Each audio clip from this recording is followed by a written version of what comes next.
Une mère célibataire noire venait tout juste de perdre son emploi, jonglant entre des factures impayées et 2 jeunes enfants. Pourtant, jamais elle ne laissait le poids de la vie entamer la bonté de son cœur. Alors, lorsqu'elle aperçut une vieille dame et un petit garçon, perdus et déboussolés sous une pluie battante, elle n'hésita pas une seconde à les faire entrer.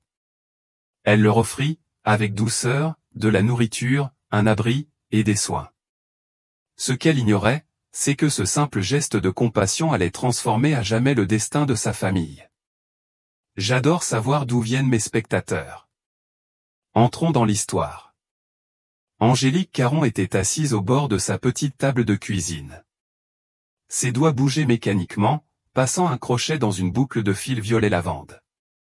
Ses mains agissaient par instinct désormais, une mémoire musculaire forgée par des mois de répétition. La lumière du salon vacilla. Elle poussa un soupir, ajusta la lampe pour qu'elle éclaire mieux son ouvrage. Les enfants dormaient dans la pièce d'à accent grave côté, blottis sous des couvertures dépareillées, un petit radiateur électrique vrombissant à leurs pieds. Angélique n'osait pas trop monter la température. La dernière facture de gaz avait été presque insoutenable. Cela faisait 3 semaines qu'elle avait perdu son emploi dans l'entrepôt textile en périphérie de Manon. L'entreprise avait fermé discrètement. Pas de réunion, pas d'avertissement, juste une enveloppe contenant une lettre de licenciement et un regard désolé du directeur. Le patron avait blâmé les nouveaux droits de douane à l'importation. Les coûts ont explosé. Nous ne pouvions plus concurrencer les prix étrangers, avait-il dit en secouant la tête. On réduit la voilure pour survivre. Angélique se souvenait avoir fait la queue avec une vingtaine d'autres employés, toutes des femmes, la plupart mères célibataires comme elle. Ce n'était pas juste un emploi qu'elle perdait. Les prix augmentaient partout. Le lait, le pain, l'essence, même la laine. Ce même fil lavande qu'elle achetait autrefois à 2,50 $ coûtait désormais près de 40. Ces derniers temps, tout semblait devenu un luxe. Elle n'avait même pas reçu sa dernière paie à temps. Désormais, chaque dollar provenait de sa boutique artisanat.fr, Amour Jumelle, où elle vendait des décorations au crochet faites main, des citrouilles miniatures pour l'automne, des étoiles et anges pour Noël, des petits animaux pour les baby showers. Elle travaillait tard dans la nuit non pas par passion, mais parce que c'était tout ce qui lui restait. Chaque fois qu'une notification sonnait sur son téléphone, son cœur faisait un bond. Une vente signifiait du pain et du beurre de cacahuètes, peut-être 1 litre de lait, voire du sirop contre la toux si les enfants en avaient besoin. La maison n'avait rien d'exceptionnel. La peinture s'écaillait des murs. Le canapé s'enfonçait au milieu. La fenêtre près de la porte d'entrée laissait passer un courant d'air glacial qu'elle colmatait avec une vieille écharpe. Mais c'était chez elle. Elle en payait le loyer avec fierté, même si cela signifiait sauter un repas. Cet après-midi-là, la pluie avait commencé tôt. D'abord une bruine fine, peignant les vitres de gris. Puis, des rideaux d'eau martelant le toit comme une batterie. Le ciel s'était teinté des couleurs d'un vieux bleu-violet terne. Angélique jeta un coup d'œil par la fenêtre et soupira. Une pluie comme celle-ci signifiait moins de passants, donc moins de regards sur ses créations exposées derrière la vitre du salon. Elle se leva tout de même, enfila son vieux sweat à capuche et sortit récupérer les objets qu'elle avait disposés dehors sur une étagère en bois bricolé, de petites guirlandes de papillons, des couronnes de fleurs, et des chats en peluche aux yeux en boutons. Alors qu'elle tournait la poignée pour fermer la porte d'entrée, elle aperçut un mouvement. Une silhouette floue, jaune et bleue, courait vers le perron à travers la tempête. Un cri d'enfant perça la pluie, aigu et effrayé. Angélique fit un pas en arrière et plissa les yeux. Une femme âgée, trempée jusqu'aux os, s'avançait en titubant vers sa grille. Une main tenait un parapluie délavé, l'autre agrippait fermement le poignet d'un petit garçon d'à accent grave peine 5 ans, ses petits pieds éclaboussant dans les flaques. Les yeux de la femme étaient écarquillés et vides, ses cheveux collés à son front, ses lèvres murmurant des paroles incompréhensibles. Le garçon, grelottant et trempé malgré sa veste, leva les yeux vers Angélique comme si elle était le seul refuge au monde. Angélique n'hésita pas. Et, entrez vite, lança-t-elle en leur faisant signe. Vous allez attraper une pneumonie dehors. le garçon tira la vieille dame vers l'avant, et Angélique attrapa une serviette accrochée près de la porte, l'enroulant d'abord autour de l'enfant. Il s'agrippait à sa jambe, en sanglotant doucement, tandis que la femme restait figée, clignant des yeux vers le sol comme si elle avait oublié où elle se trouvait. « Laissez-moi vous aider, » dit Angélique d'une voix douce, en guidant la femme âgée à l'intérieur. « Ça va aller. Vous êtes en sécurité maintenant. » Dès qu'ils franchirent le seuil de la chaleur, l'air s'emplit de l'odeur des vêtements mouillés, de la peau glacée, et de quelque chose d'autre. La peur. Angélique s'accroupit et regarda le garçon dans les yeux. « Je m'appelle Angélique. Et toi, mon cœur, comment tu t'appelles ?» Il s'essuya le nez avec sa manche et murmura. « Émile. »« Et qui est avec toi ?» Il hésita, sa voix se brisa. « Ma grand-mère. Elle s'appelle Claire, mais, elle ne me reconnaît plus pour le moment. » Un poids lourd tomba dans la poitrine d'Angélique. La femme, Claire, fixait le mur vide, ses lèvres remuaient, mais aucun son n'en sortait. Angélique reconnut ce regard. Elle avait autrefois pris soin d'un voisin atteint de démence précoce, ce regard perdu, cette confusion, cette peur toujours tapie juste sous la surface. Angélique hocha lentement la tête. « D'accord, mon chéri. On va vous réchauffer et vous sécher tous les deux. J'ai une soupe sur le feu. Si tu aimes la soupe au poulet et aux nouilles. » Émile acquiesça. Angélique l'aida à enlever son manteau mouillé, prit la main tremblante de Claire, et les conduisit tous deux jusqu'au petit canapé du salon. Il grinça sous leur poids, mais tint bon. En remuant la soupe, elle pensa à ses propres enfants, endormis dans la pièce d'à accent grave côté. Elle n'avait pas grand-chose, mais ce soir, elle avait quelque chose dont quelqu'un d'autre avait besoin. Et cela suffisait. Elle versa 3 bols de soupe, ajouta des crackers sur le côté, et alluma une petite bougie sur la table pour apporter un peu plus de chaleur à la pièce. Parfois, quand le monde n'offre que des tempêtes, la seule chose à faire, c'est d'ouvrir la porte.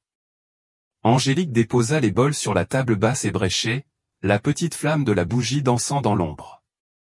Émile s'était recroquevillé dans un coin du canapé, les genoux remontés contre sa poitrine, frissonnant légèrement malgré la serviette serrée autour de lui. Angélique lui tendit un bol, s'accroupit pour être à sa hauteur, sa voix douce mais ferme. « Tiens, mon chéri. Mange doucement. C'est chaud. »« D'accord. » Émile hocha la tête, les lèvres tremblantes. « Merci, » murmura-t-il, d'une voix fine comme du papier de soie. Angélique prit le 2e bol et se tourna vers Claire. La vieille femme restait raide, les mains posées sur les genoux, les yeux rivés sur la flamme vacillante avec une étrange immobilité. Angélique s'agenouilla devant elle, tenant prudemment le bol de soupe. « Mademoiselle Claire, » dit-elle d'abord doucement, puis un peu plus fort.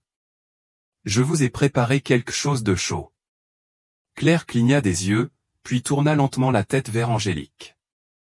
Il y eut un éclair de reconnaissance, ou peut-être simplement de curiosité, mais il disparut aussitôt.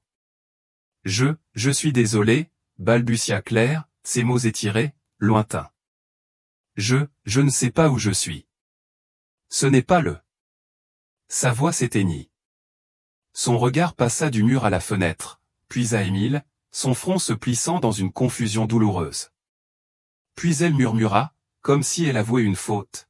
« Ce petit garçon, il n'arrête pas de me suivre. » Angélique en eut le souffle coupé. Ses doigts se crispèrent un instant sur le bol en céramique, mais elle se força à rester calme. Elle posa doucement le bol sur la table. « C'est Émile, » dit-elle d'une voix apaisante. « C'est votre petit-fils. Vous êtes avec lui depuis ce matin. » Claire secoua lentement la tête, sa voix monta, fragile et incertaine. « Non, non, ce n'est pas possible. J'étais à l'épicerie. J'achetais de la confiture ou quelque chose comme ça. Il y avait un train, je ne... » Ses paroles se dissolvèrent en murmures paniqués. Angélique tendit la main et posa doucement sa paume sur les doigts tremblants de Claire. « Ce n'est rien, » murmura-t-elle. Sa voix était basse, stable, comme celle qu'elle utilisait pour rassurer Julien après un cauchemar. Vous êtes en sécurité ici. Respirez avec moi. D'accord? Claire la fixa un instant, les lèvres entr'ouvertes comme si elle allait parler de nouveau, puis elle ferma les yeux et s'adossa au coussin du canapé, épuisée. Angélique se leva lentement et jeta un regard vers le couloir. Julien et Léa dormaient encore. Elle se dirigea discrètement vers la chambre du fond, attrapa une couverture sèche et l'un de ses vieux pulls, puis revint pour trouver Émile assis, maintenant éveillé, fixant sa grand-mère avec de grands yeux effrayés. « Elle est malade, dit-il soudain, la voix tremblante mais plus assurée.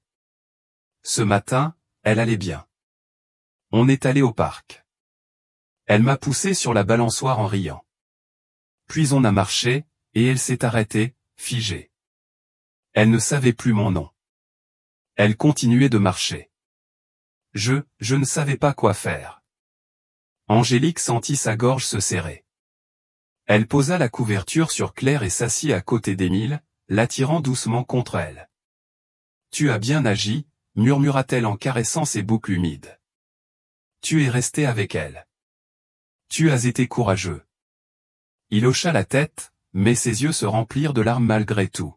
« Elle va mourir ? » Non, mon cœur. Elle est juste confuse en ce moment. Parfois, le cerveau des gens fait ça quand ils vieillissent. Mais on s'occupe d'elle, d'accord ?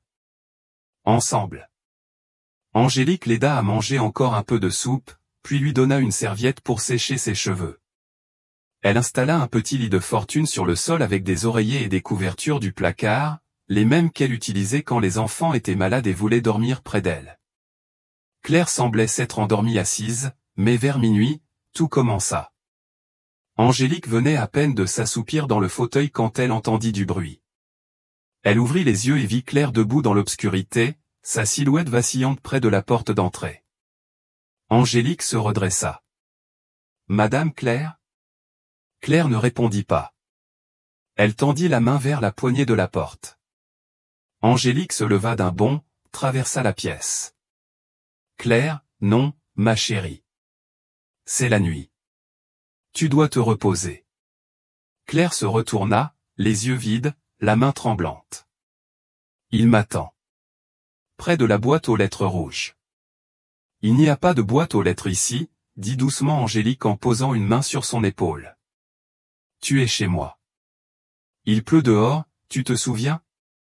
Claire cligna des yeux plusieurs fois. Puis elle éclata en sanglots, soudains et incontrôlables. « Je ne le trouve pas. Il était juste là, mon petit. Il était juste là. » Angélique la rattrapa avant qu'elle ne s'effondre. Elle la serra fort, lui murmurant des paroles rassurantes. « Chut, je suis là. Ça va aller. Je suis là maintenant. » La peau de la vieille femme était brûlante. De la fièvre. Angélique l'aida à retourner sur le canapé, la couvrit plus fermement avec la couverture, et courut à la cuisine chercher un linge frais. Elle le posa sur le front de Claire, écartant les mèches humides de son visage. Claire murmurait des prénoms, Michel, Théo, Lila, mais aucun ne correspondait à Émile. Ce dernier était assis par terre, recroquevillé, les bras autour des genoux, la voix faible. Elle n'a jamais été comme ça. Jamais. Angélique revint près de lui, s'accroupit à ses côtés. « Ce n'est pas ta faute, Émile. Son cerveau est juste fatigué. Mais elle sait que tu l'aimes. Je te le promets. » Il se blottit contre elle, respirant de manière saccadée. « Tu ne la laisseras pas partir, hein ?» Angélique l'embrassa sur le sommet du crâne. « Pour rien au monde. » Cette nuit-là, Angélique ne dormit pas. Elle resta entre l'enfant et la grand-mère, veillant sur eux tandis que le tonnerre grondait au loin. De temps en temps, Claire bougeait, murmurait un prénom, ou tendait la main dans le noir. Et chaque fois, Angélique était là pour lui prendre la main. Elle n'avait aucune idée de ce que le lendemain leur réservait. Mais cette nuit, juste cette nuit, cette maison, cette petite maison fatiguée, était un refuge. Pas seulement contre la tempête dehors, mais aussi contre celle qui faisait rage dans l'esprit de Claire. La pluie avait enfin cessé. Il était un peu plus de 6 heures quand Angélique sentit le changement, le silence. Plus de tambourinement sur le toit, plus de vent contre les vitres, seulement quelques gouttes tombant de la gouttière, et le doux bourdonnement des premiers oiseaux entamant leur chant prudent. Angélique restait recroquevillée dans le fauteuil, les bras croisés sur la poitrine, la nuque raide d'avoir veillé toute la nuit. Un mince rayon de lumière grise du matin traversait le rideau, baignant le salon d'une lueur douce et tamisée. Sur le canapé, Claire restait immobile, emmitouflée dans les couvertures qu'Angélique avait réarrangées au moins 5 fois durant la nuit. La fièvre était tombée aux alentours de 4 heures du matin, après de longues heures de délire et de frissons. À présent, sa respiration était lente et régulière, ses mains ne s'accrochaient plus à des choses invisibles. Émile était recroquevillé par terre, niché à ses côtés, sa petite poitrine se soulevant doucement, un bras entourant le chien en laine qu'Angélique lui avait offert. Angélique se frotta les yeux et s'étira avec précaution, veillant à ne réveiller ni l'un ni l'autre. Elle entra dans la cuisine, mit la bouilloire en marche, et resta là, silencieuse, à regarder l'eau commencer à frémir. Son corps était épuisé, mais c'était son cœur qui portait le poids le plus lourd. Il y avait eu quelque chose, la nuit dernière, quelque chose de fragile et de profond. Elle avait vu un enfant prendre soin de sa grand-mère, et une femme se perdre, puis lutter pour revenir à elle. Et au milieu de tout cela, elle avait senti quelque chose bouger en elle. La bouilloire siffla. Angélique versa l'eau sur le dernier sachet de tisane à la menthe qu'elle possédait, puis retourna à pas feutrés vers le salon. Mais arrivée au seuil de la porte, elle s'arrêta. Claire était assise. Le dos droit, les cheveux encore en désordre mais ramenés derrière les oreilles. Et ses yeux, ces mêmes yeux perdus, confus étaient différents à présent, clairs, alertes, concentrés. Angélique entra lentement. Claire se tourna vers elle et sourit, un sourire léger, doux, mais indéniablement sincère. « Bonjour », dit-elle d'une voix rauque, marquée par la nuit, mais posée. « Je crois que je vous dois beaucoup. » Angélique cligna des yeux, tenant toujours la tasse à 2 mains. « Tu te souviens ?» Claire hocha lentement la tête. Elle baissa les yeux vers Émile, puis les releva vers Angélique. « Oui, je me souviens de la pluie. Je me souviens m'être perdu. Je me souviens de ce petit qui me courait après. Je me souviens de ne pas savoir qui il était. Mais maintenant je sais. » Sa voix se brisa.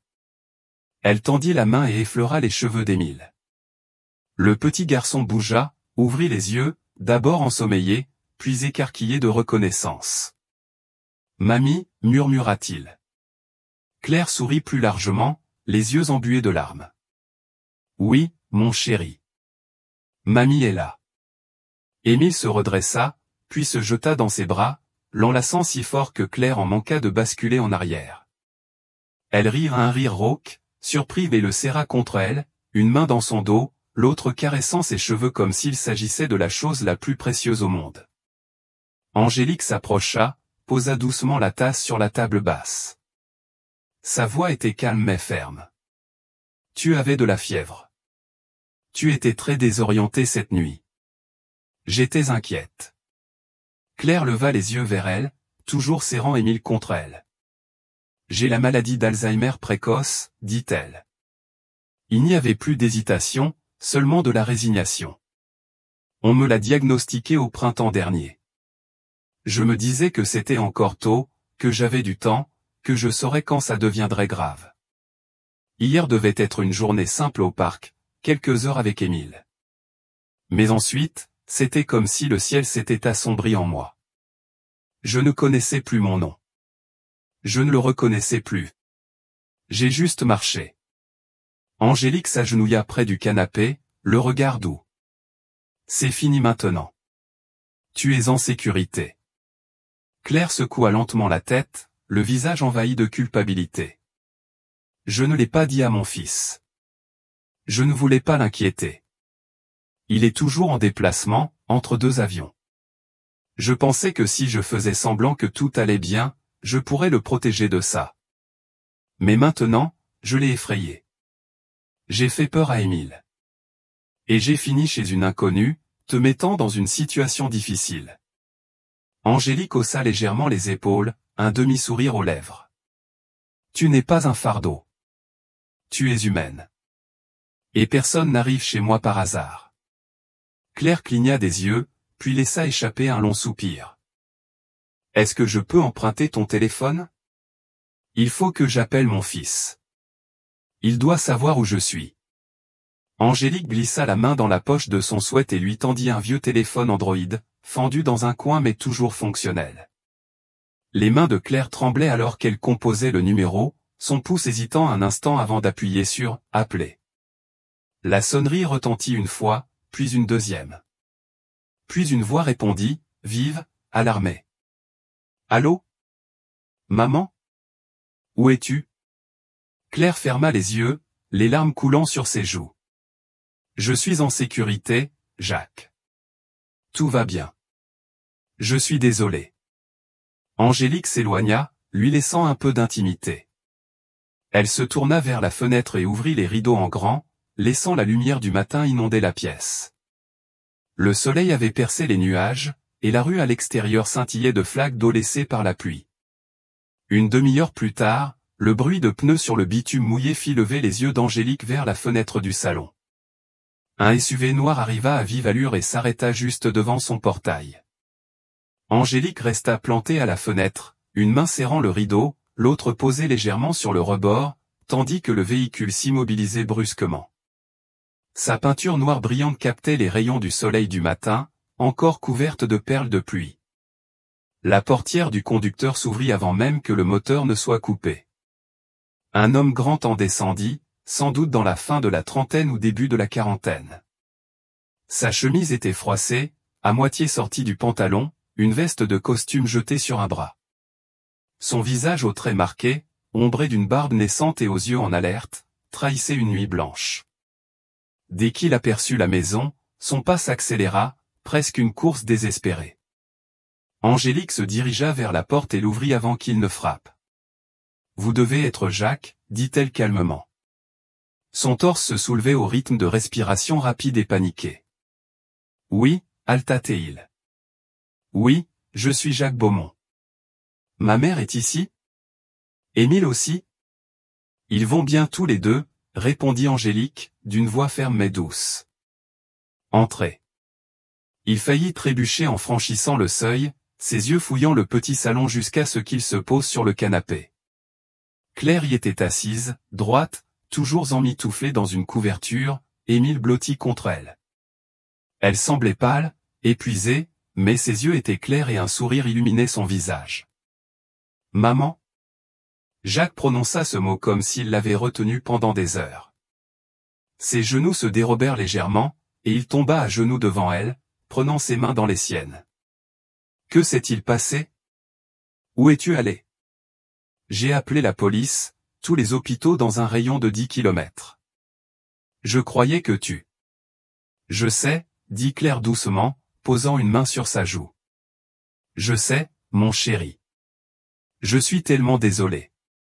Il la regardait, le visage mêlé de confusion, de soulagement et de frustration. Je ne comprends pas. Pourquoi tu ne m'as pas appelé? Pourquoi tu ne m'as rien dit? Le visage de Claire s'assombrit doucement. Parce que je ne voulais pas que tu t'inquiètes. Je pensais avoir le temps. Je croyais pouvoir gérer. Jacques ferma les yeux un instant, retenant une émotion trop lourde à dire. Puis il se tourna lentement vers Angélique, restée près de la porte, silencieuse mais attentive. « C'est vous qui les avez accueillis ?» demanda-t-il d'une voix basse, chargée d'émotion. « C'est vous qui les avez trouvés ?» Angélique acquiesça d'un signe de tête. « Ils ont frappé à ma porte sous la pluie hier soir. Votre mère ne savait plus qui elle était. » Émile était effrayé, trempé jusqu'aux os. Je ne pouvais pas les laisser dehors. Jacques se releva, passa une main dans ses cheveux humides et observa enfin réellement la pièce. Son regard parcourut le salon modeste, la moquette usée, la pile de projets en laine soigneusement pliée, le petit chauffage bourdonnant près du couloir, et plus loin, le son étouffé d'une toux d'enfant venant d'une des chambres. Sa voix se fit plus douce. « Vous avez des enfants ? Julien et Léa, répondit Angélique. Ils dorment encore. Jacques jeta un œil vers le canapé, puis revint vers Angélique. Et vous avez fait tout ça pour des inconnus? Angélique soutint son regard, sans ciller. Hier soir, ce n'étaient pas des inconnus. C'étaient 2 personnes en détresse. Ça suffisait pour que ce soit mon devoir de les aider. Il y eut un long silence. Jacques déglutit, la gorge serrée. Merci. Je ne connais même pas votre nom. Angélique Caron. Il lui tendit la main. Une poignée ferme, pleine de gratitude. Angélique, je ne peux pas vous dire ce que cela signifie pour moi. Je ne sais pas comment vous remercier. Angélique esquissa un sourire discret, repoussant une mèche de cheveux derrière son oreille. Vous n'avez pas à me remercier. Prenez soin de votre mère. Mais Jacques ne lâcha pas immédiatement sa main. Ses yeux parcouraient son visage, le tissu usé de son sweat à capuche, la peinture écaillée des murs, les objets faits main rangés dans des paniers. Son esprit d'homme d'affaires s'éveilla. Vous vendez ces créations, demanda-t-il, en désignant la pile colorée de tricot près de la fenêtre. Angélique hocha la tête. En ligne? C'est ce que je fais depuis que j'ai perdu mon emploi. Quel genre d'emploi? Usine textile. Elle a fermé le mois dernier. Elle n'a pas tenu le coup avec les coûts, les nouvelles taxes à l'importation, tout ça. Jacques se raidit. Oui, ma société a été touchée aussi. Il s'avança d'un pas, prit dans sa main un minuscule ange en crochet, le fit doucement tourner entre ses doigts. Mais tu arrives à t'en sortir avec ça? À peine, admit Angélique. Mais je fais de mon mieux. J'ai 2 bouches à nourrir. Je n'ai pas le luxe d'abandonner. Jacques observa le travail artisanal, des points minuscules, parfait, une élégance silencieuse dans chaque boucle. Son expression changea à nouveau, moins professionnelle, plus admirative. Puis il la regarda, presque surpris par ses propres mots. Je dirige une entreprise de distribution, décoration d'intérieur, objets artisanaux faits main. On cherche justement des fournisseurs authentiques, des créateurs avec un vrai savoir-faire. Ce que tu fais, c'est magnifique. Angélique haussa légèrement les sourcils, un peu incertaine. Merci. Jacques inspira profondément. Je suis sérieux. Je veux t'aider. Pas seulement parce que tu as aidé ma famille, même si Dieu sait que je te dois plus que je ne saurais le dire, mais parce que ce que tu fais a de la valeur. J'ai des contacts, des moyens. S'il te convient, j'aimerais m'associer avec toi. Faire connaître ton travail. Construire quelque chose ensemble. Angélique cligna des yeux, le poids de cette proposition s'insinuant lentement en elle. Tu veux dire, un vrai contrat? Je veux dire une plateforme, des canaux de vente, du marketing. Tu ne serais plus seule. Claire, toujours assise tranquillement avec Émile endormi contre elle, sourit. Angélique regarda ses mains, encore calleuses, encore tachées de fils colorés. Et pour la première fois depuis des mois, elle s'autorisa à imaginer quelque chose de plus que simplement survivre. Elle leva les yeux vers Jacques, sa voix ferme mais chargée d'un souffle nouveau. D'accord. Parlons-en. 3 semaines plus tard, Angélique Caron se tenait au milieu de ce qui n'était autrefois qu'un coin poussiéreux et à moitié vide, à l'arrière de la coopérative du marché de Le Quartier. À présent, l'espace était rempli d'étagères, de paniers, de présentoirs, tout fabriqués à la main. Ces créations artisanales y pendaient comme de petites bannières colorées de survie, guirlandes crochetées, décorations en peluche, napperons aux finitions si délicates qu'on les aurait dit en dentelle. Au-dessus de l'exposition, une simple enseigne en bois, gravée en lettres douces, on pouvait lire le pain de la Despérance.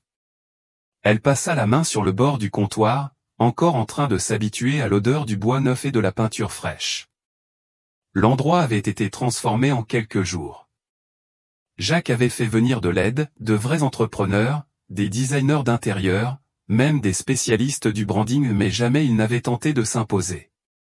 Chaque décision, chaque couleur, chaque nom avait été laissé à Angélique. C'est toi le cœur de ce projet, lui avait-il dit un matin, agenouillé près d'une boîte de laine qu'elle avait apportée de chez elle. Moi, je suis là pour que le monde entende battre ce cœur. Angélique n'avait pas su quoi répondre, alors elle s'était contentée de sourire et de continuer à travailler. À présent, alors qu'elle observait la boutique, elle entendit des petits pas rapides derrière elle. Julien arriva en courant depuis la pièce à côté, un grand sourire sur le visage, une pelote de laine dans une main, un dinosaure en plastique dans l'autre. « Maman, mademoiselle Claire m'a fait un serpent en laine. Il a même des yeux. » Angélique se retourna en riant et s'accroupit pour le prendre dans ses mains. Le petit serpent en laine était bosselé, ses yeux un peu de travers, mais il avait un charme indéniable. « Elle s'améliore, » dit Angélique en lui ébouriffant les cheveux. « Elle va bientôt me faire concurrence. » Depuis l'arrière-boutique, Claire leva les yeux et afficha un petit sourire fier. Ses mains tremblaient encore parfois, et sa mémoire lui jouait des tours, mais elle venait tous les 2 jours, aider sur les modèles simples, et gardait toujours Émile près d'elle. Elle y avait tenu. « Je ne sers à rien en restant à la maison », avait-elle dit à Jacques d'un ton ferme. « Laisse-moi me sentir utile. Laisse-moi faire partie de ce qu'elle construit. » Jacques n'avait pas protesté. En réalité, il avait été plus loin. Avec la permission d'Angélique, ils avaient lancé quelque chose de plus grand. Une initiative qu'ils appelèrent « Les Mères du Fil », une coopérative réunissant des femmes issues de quartiers défavorisés, des mères célibataires, des personnes âgées disposant de temps et de savoir-faire mais sans débouchés, et leur apprenant à crocheter, à coudre et à vendre leurs créations en ligne. La partie commerciale, c'est Jacques qui s'en occupait, marketing, gestion des stocks, expédition. Mais le cœur créatif, c'était Angélique et les femmes qu'elle appelait désormais ses sœurs. Le premier samedi d'ouverture au public, l'ambiance était chaleureuse, presque électrique. Des clients entraient, certains par curiosité, d'autres déjà conquis. Sur une table d'appoint, de la citronnade maison, et Léa offrait des biscuits en robe rose vive, cousus par Angélique avec des chutes de tissu. Derrière le comptoir, Angélique appuyait ses paumes sur le bois quand une cliente lui tendit un billet pour une petite guirlande arc-en-ciel. « C'est magnifique », dit la femme en examinant les points. « C'est vous qui l'avez faite ?» Angélique sourit modestement. « Oui, madame. Tout est fait ici, à la main. » « On sent que c'est authentique », ajouta la cliente avec un clin d'œil. Rien à voir avec ces horreurs produites en masse au centre commercial. Le sourire d'Angélique s'élargit. À midi, 3 paniers étaient déjà vides. Vers 14 heures, Jacques arriva. Chemise retroussée aux manches, tachée étonnamment de peinture. Il tenait une planche à pince, qu'il posa en voyant Angélique. « Alors, comment ça se passe ?» demanda-t-il. Angélique se pencha vers lui, le visage encore tout rouge d'avoir tant parlé. « Mieux que dans mes rêves. » Jacques hocha la tête, puis jeta un œil autour de lui. « Tu as lancé quelque chose ici, Angélique. Les gens le sentent. » Elle baissa les yeux, un peu submergée. « Je voulais juste pouvoir payer mes factures. » Jacques inclina la tête, sa voix douce mais assurée. « Et en faisant ça, tu as allumé bien plus que tes lumières. » À ce moment-là, Claire se leva doucement, tapotant une cuillère contre un gobelet en carton pour attirer l'attention. « Excusez-moi, tout le monde, dit-elle, la voix encore un peu rauque, mais claire. Puis-je dire quelque chose ? » La pièce se tut. Claire prit un instant, balaya la salle du regard, s'attarda brièvement sur Angélique, puis Jacques, puis Émile et les enfants assis au sol avec leurs animaux en laine. « Je ne me souviens pas de tous les détails de la nuit qui m'a mené ici, dit-elle. Mais je me souviens de ce que ça fait d'être accueilli sans condition. Je me souviens m'être perdu, et avoir trouvé une porte ouverte. Cette femme, dit-elle en désignant Angélique, m'a offert plus qu'un toit. Elle m'a donné une seconde chance d'exister. Et maintenant, elle offre cette chance à d'autres. » Quelques personnes applaudirent. D'autres s'essuyèrent les yeux. Angélique devint toute rouge, mettant la main devant sa bouche. Mais Claire n'avait pas fini. « Alors, si vous êtes venu ici pour acheter une décoration, » dit-elle encore, vous repartez avec bien plus, un fragment de survie, un éclat de grâce. Et dans ce monde, on en aurait tous bien besoin. 2 mois plus tard, l'automne s'était installé dans le quartier, avec ses matins frais et ses ciels ambrés. L'air portait le parfum de la cannelle et des feuilles sèches, et les arbres, tels des sentinelles, se paraient d'orange et d'or. Le changement était là pas seulement dans le climat, mais aussi dans la vie d'Angélique Caron. Dans la petite boutique chaleureuse de Fil d'Espérance, la lumière du soleil entrait par la vitrine et réchauffait le plancher en bois. Les étagères regorgeaient d'écharpes artisanales, de couvertures, et de petites dindes de Thanksgiving en laine. Un petit radiateur ronronnait dans un coin, mais c'étaient les rires des femmes et des enfants qui remplissaient vraiment la pièce de chaleur. Angélique se tenait derrière le comptoir, organisant un panier de nouvelles commandes. Ses doigts allaient vite, désormais familiers du ruban adhésif, des cartes de remerciement et des numéros de suivi. C'était un rythme de stabilité. Un rythme de dignité. Juste derrière elle, Claire aidait une adolescente à bien tenir un crochet. Pas trop serré, disait-elle avec patience. Laisse le fil te guider. Tu ne le forces pas. Tu l'écoutes. Angélique jeta un œil et sourit. La jeune fille, Anaïs, était l'une des 3 adolescentes issues d'un foyer local qui passaient désormais leurs après-midi à la boutique. Au début, elle ne parlait presque pas. Mais Angélique comprenait le silence. Il est souvent le reflet d'une douleur en train d'apprendre à faire confiance. Dans l'arrière-bureau, Jacques pianotait sur son ordinateur portable, mettant à jour les fiches fournisseurs et planifiant les expéditions avec l'entrepôt.